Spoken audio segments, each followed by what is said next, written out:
हिंदी जो है वरे। एक छोटे से गांव के किनारे एक नन्ही सी जुगनू रहती थी। नाम था रोशनी। वो हमेशा सबसे अलग थी।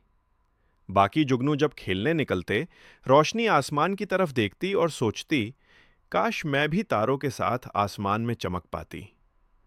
बाकी कीड़े हंसते, तू तो बस एक जुगनू है, तारा नहीं बन सकती। पर रोशनी ने कभी हार नहीं मानी। वो हर रात अपनी रोशनी से पेड़ों, फूलों और छोटी नदी को जगमग कर देती। एक दिन बादलों ने पूरा आसमान ढक लिया। चारों तरफ अंधेरा था। सब डर गए। तब रोशनी ने पूरी ताकत से चमकना शुरू किया और पूरा गांव रोशन हो गया।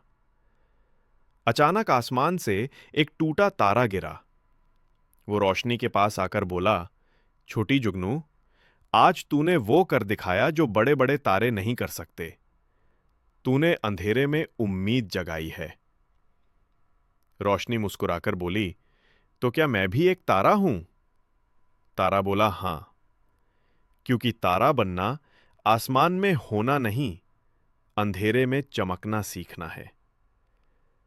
उस रात से रोशनी हर दिन और ज्यादा चमकने लगी, क्योंकि अब उसे पता चल गया था, दिल में रोशनी हो तो जमीन भी आसमान बन जाती है।